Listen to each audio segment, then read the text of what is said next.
Supreme court ने 15 सितंबर को वक्फ अधिनियम 2025 को लेकर एक महत्वपूर्ण फैसला सुनाया, जिसमें कुछ प्रावधानों पर रोक लगाई गई, लेकिन कई विवादास्पद धाराएं अभी भी बरकरार हैं। इस फैसले के तहत वक्फ अधिनियम 1995 की धारा 3D के अनुसार पुरातत्व सर्वेक्षण ऑफ इंडिया यानी ASI की ओर से संरक्षित स्मारकों को वक्फ संपत्ति नहीं दी जाएगी। ये फैसला केंद्र की बीजेपी सरकार के वक्फ संशोधन अधिनियम के अनुरूप है, जो वक्फ संपत्तियों पर सरकारी नियंत्रण बढ़ाने का प्रयास करता है। कोर्ट ने इस मामले में जल्द अंतिम सुनवाई का आदेश भी दिया है, ताकि कार्रवाई को आगे बढ़ाया जा सके। वहीं हैदराबाद से अब लोकसभा सांसद और AIMIM के अध्यक्ष असदुद्दीन ओवैसी ने इस फैसले की कड़ी आलोचना की है। उन्होंने इसे संविधान के अनुच्छेद 14, 15, 25 और 26 का उल्लंघन बताते हुए कहा कि ये अधिनियम मुसलमानों के धार्मिक और संपत्ति अधिकार पर सीधा हमला है। ओवैसी ने सुप्रीम कोर्ट में दायर अपनी याचिका में तर्क दिया कि ये कानून केवल मुस्लिम वक्फ संपत्तियों को निशाना बनाता है, जबकि अन्य धार्मिक समुदायों को, ट्रस्टों को ऐसी पाबंदियों का सामना नहीं करना पड़ता। उन्होंने इसे भेदभावपूर्ण और अल्पसंख्यक विरोधी करार दिया है। आगे क्या कुछ कहा है वो भी आपको सुनाते हैं। एक इंटरिम ऑर्डर आया है और हम तो ये चाहेंगे कि सुप्रीम कोर्ट जल्द से जल्द इसका एक फाइनल डिसीजन दे दे पूरा एक्ट के ऊपर और उसकी हियरिंग शुरू हो।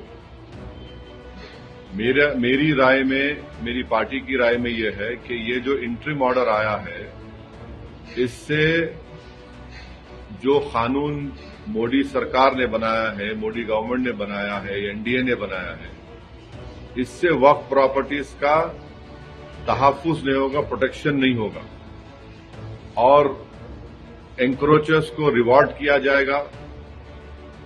वक्फ प्रॉपर्टीज में कोई डेवलपमेंट नहीं आएगा। तो इसीलिए हम उम्मीद करते हैं कि सुप्रीम कोर्ट जल्द से जल्द एक फाइनल डिसीजन लेने के लिए जो भी जरूरी इक़दाम करना है वो सुप्रीम कोर्ट करे। वहीं सुप्रीम कोर्ट ने स्पष्ट किया कि ASI की ओर से संरक्षित स्मारकों पर वक्फ का दर्जा लागू नहीं होगा, लेकिन धारा 5, 6 के तहत धार्मिक प्रावधानों को जारी रखने की अनुमति दी गई है। इसके साथ ही वक्फ बार यूजर की अवधारणा को भविष्य के लिए समाप्त करने को प्रारंभिक रूप से उचित ठहराया गया है, जिससे सरकार ने सरकारी संपत्तियों पर अतिक्रमण रोकने का आधार बताया। वहीं ओवैसी ने इस प्रावधान का विरोध करते हुए ये भी कहा कि ये पुरानी मस्जिदों और दरगाहों जैसी धार्मिक स्थलों को खतरे में डालता है। उन्होंने सवाल उठाया कि अगर कोई व्यक्ति इस्लाम अपनाता है तो उसे धार्मिक अधिकारों पर 5 साल की शर्त क्यों थोपी जा रही है। कोर्ट ने इस शर्त पर स्टे लगा दिया है, लेकिन ओवैसी के अनुसार ये भेदभाव का स्पष्ट उदाहरण है।